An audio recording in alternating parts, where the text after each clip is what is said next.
नमस्कार, मैं हूं भावना शर्मा। आप देख रहे हैं लोकमत राजस्थान। आइए देखते हैं आज की खास खबरें।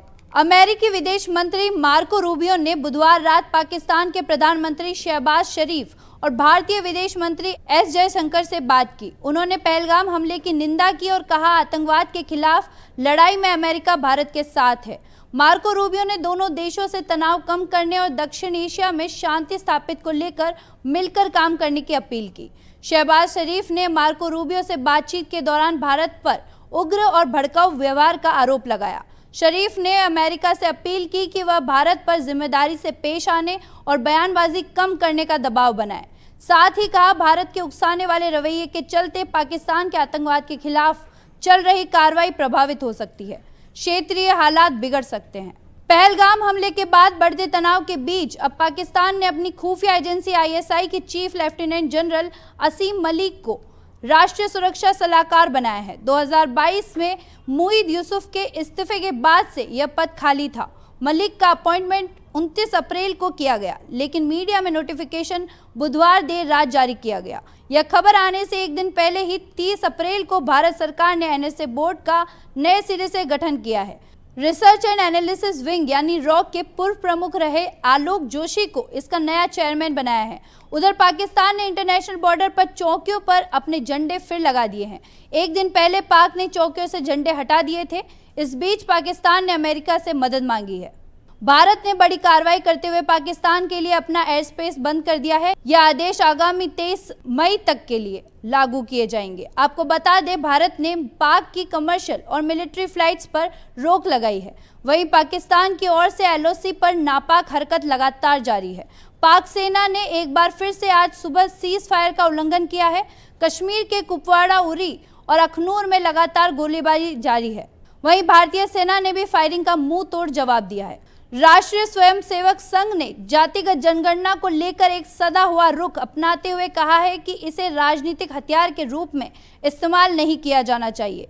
जानकारी के अनुसार संघ ने केंद्र सरकार के दशकीय जनगणना के साथ जाति आधारित गणना करने के फैसले पर आधिकारिक तौर पर कोई प्रक्रिया नहीं दी है, लेकिन इस मुद्दे पर अपनी सतर्कता और संवेदनशीलता जाहिर की है। ऐतिहासिक रूप से आरएसएस जाति के आधार पर विभाजन और भेदभाव का विरोध करता रहा है। हालांकि संगठन का मानना है कि अनुसूचित जाति और अनुसूचित जनजाति के लिए कोटा में उपवर्गीकरण या क्रीमी लेयर जैसी व्यवस्थाओं को लागू करने से पहले सभी हितधारकों के साथ परामर्श और सहमति बनाना जरूरी है।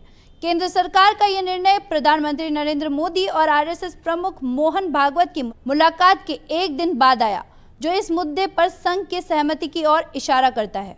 लोकसभा में विपक्ष के नेता राहुल गांधी ने कहा कि हमने संसद में कहा था कि हम जातिगत जनगणना करवा के ही मानेंगे। सरकार पर जातिगत जनगणना कराने के लिए सफलतापूर्वक दबाव डालने के बाद अब हम 50% की सीमा को हटाने के लिए दबाव बनाना जारी रखेंगे। राहुल गांधी ने कहा कि पहले तो प्रधानमंत्री नरेंद्र मोदी कहते थे कि देश में सिर्फ 4 जातियां हैं, लेकिन अचानक से उन्होंने जातिगत जनगणना कराने की घोषणा कर दी। हम सरकार के इस फैसले का पूरा समर्थन करते हैं, लेकिन सरकार को इसकी टाइमलाइन बतानी होगी कि जातिगत जनगणना का काम कब तक पूरा होगा। सुप्रीम कोर्ट ने केंद्र सरकार को निर्देश दिया कि डिजिटल केवाईसी प्रोसेस को दिव्यांगों के लिए पूरी तरह आसान बनाया जाए। जस्टिस जेबी पारदीवाला और आर महादेवन की बेंच ने फैसला सुनाते हुए कहा कि डिजिटल एक्सेस का अधिकार संविधान के सेक्शन 21 के तहत जीवन का अधिकार है। कोर्ट ने यह फैसला तेजाब पीड़ित और ब्लाइंड या कमजोर आंख वाले लोगों की ओर से दायर पीआईएल पर सुनवाई करते हुए दिया। 62 पेज के फैसले में कोर्ट ने डिजिटल डिवाइड को खत्म करने की बात कही। कोर्ट ने कहा कि यह संवैधानिक जरूरत है जिससे हर व्यक्ति को समान भागीदारी का जीवन मिल सके। रोहतक जिले के सुनारिया जेल में हत्या और रेप के मामले में 20 साल की सजा काट रहे डेरा मुखी गुरमीत राम रहीम को 9 अप्रैल को 21 दिन की फरलो मिली थी। 21 दिन सिरसा डेरे में रहने के बाद गुरमीत राम रहीम आज वापस लौट रहा है। कड़ी सुरक्षा के बीच राम रहीम सिरसा से सुनारिया जेल वापस आएगा। आपको बता दें कि गुरमीत राम रहीम को इससे पहले 2 जनवरी 2025 को 30 दिन की पेरोल मिली थी, जिसमें से उसने 10 दिन सिरसा डेरे में और 20 दिन बरनावा यूपी में बिताए थे। लेकिन इस बार 21 दिन की फरलो के दौरान वह सिरसा डेरे में ही रहा और अनुयायियों से मिला। साथ ही डेरे का स्थापना दिवस भी मनाया। मई महीने की पहली तारीख को लोगों को सस्ते की सौगात मिली है। दरअसल कमर्शियल एलपीजी सिलेंडर के दाम कम हो गए हैं।